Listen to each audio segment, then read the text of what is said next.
नमस्कार प्यारे विद्यार्थियों, आज हम शाम एक किसान कविता पढ़ेंगे। इस कविता के रचयिता सर्वेश्वर दयाल सक्सेना है। इस कविता में कवि ने शाम यानी जो संध्या का समय है उसको एक किसान के रूप में चित्रित किया है, किसान के रूप में उसको बताया है। तो आइए कविता प्रारंभ करते हैं।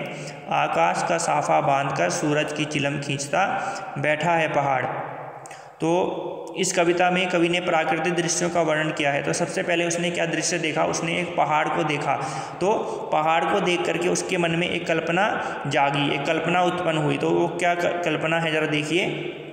तो जब कवि ने पहाड़ को देखा तो पहाड़ उसे कैसा लगा?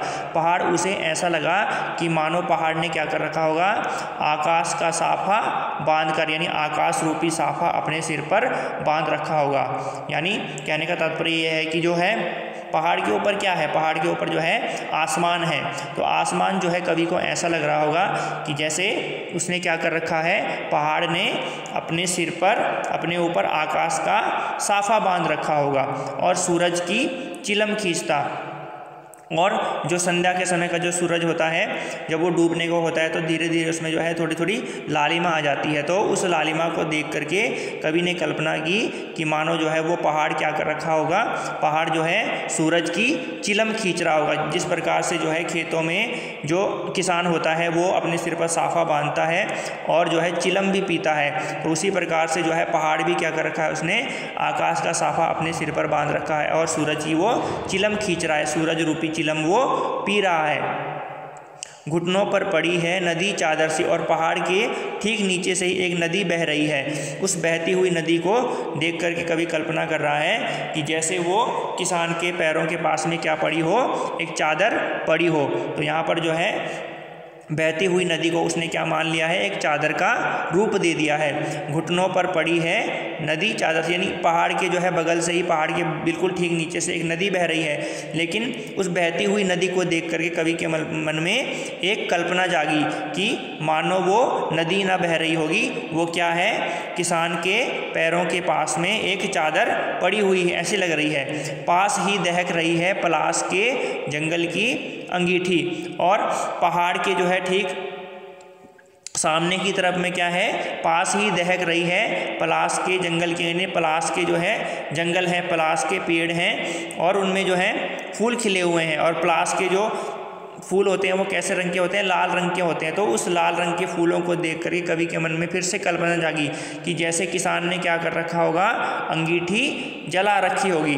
तो यहाँ पर जो है प्राकृतिक जो दृश्य हैं उसका जो है कवि ने जो है किसान के रूप में उसको चित्रित किया है। और उसका जो है संबंध जो है किससे जोड़ा है, किसान, यानी प्राकृतिक दृश्यों का, जो प्राकृतिक दृश्य जो है शाम के समय कवि ने देखे, उसका संबंध उसने किसान से जोड़ दिया। तो उसी में वो वर्णन कर रहा है कि पलाश के जंगल की अंगीठी, यानी जो पलाश के जो खिले हुए जो फूल हैं, वो खिले हुए फूल कैसे लग रहे हैं, अंगीठी के समान लग रहे हैं। कि जिस प्रकार से जो है, क्योंकि वो लाल रंग के हैं और जलती हुई जो अंगीठी होती है वो भी कैसे दिखाई देती है, लाल रंग की दिखाई देती है। तो इसीलिए कवि ने जो है उसकी अंगीठी की जो है पलाश के फूलों से क्या करी है, तुलना करी है। अंधकार दूर पूर्व में सिमटा बैठा है भीड़ों के गले सा, और जो अंधकार है, क्योंकि अभी जो है शाम का समय है, अभी अंधकार जो है संपूर्ण वातावरण पर नहीं छाया हुआ है। तो कवि कह रहा है कि अंधकार दूर पूर्व में, अंधकार अभी जो है पूर्व दिशा में दिखाई दे रहा है, जो है अभी अंधकार जो है वो घना नहीं हुआ है, अभी शाम का समय, अभी संध्या का समय है, सूरज अभी ठीक से डूबा हुआ प्रतीत नहीं हो रहा है। सिमटा बैठा है भेड़ों के गले सा, और अंधकार जो है वो दूर दिशा में अभी दुबका हुआ सा बैठा है, वो फैला नहीं है, वो अभी वो दुबका हुआ, सिमटा हुआ सा बैठा हुआ है। अंधकार जो है अभी पूरे वातावरण पर अभी जो है वो फैला या छाया हुआ अभी नहीं दिखाई देता। अचानक बोला मोर, और उस प्राकृतिक वातावरण में एक घटना घटती है, वहाँ पर जो है मोर बोल पड़ता है। अचानक बोला मोर, लेकिन जो वो मोर बोला उसको देख कर कवि ने फिर कल्पना की, उसके बोलने को सुनकर कवि ने फिर कल्पना की कि अचानक बोला मोर, कि मोर ऐसे बोला जैसे किसी ने क्या करी हो, आवाज़ दी हो। किसको आवाज़ दी हो, किसान को आवाज़ दी हो। और कैसी आवाज़ सुनते हो, जैसे जो है किसान जब खेतों में काम करते हैं तो वो खेतों में काम करते करते इन्हें इतने मग्न हो जाते हैं कि उन्हें जो है इस बात का भी ध्यान रहता कि रात होने वाली है, तो फिर जो है किसी को उनको आवाज़ देनी पड़ती है, बुलाना पड़ता है कि जो आप काम बंद कर दो, अब जो है रात होने वाली है। तो अचानक बोला मोर, जंगल में मोर बोलता है और उस मोर की आवाज़ को सुनकर के कवि के मन में कल्पना जागती है कि जैसे किसी ने किसान को आवाज़ दी हो और आवाज़ में क्या कहा हो, सुनते हो अब घर चलो देर हो रही है। चिलम औंधी, और इसी के साथ जो है किसान की जो है जो चिलम वो पी रहा था, वो चिलम जो है उल्टी हो जाती है, यानी वो ज़मीन पर गिर जाती है। धुआं उठा, और धुआं उड़ता है, सूरज डूबा, अंधेरा छा गया।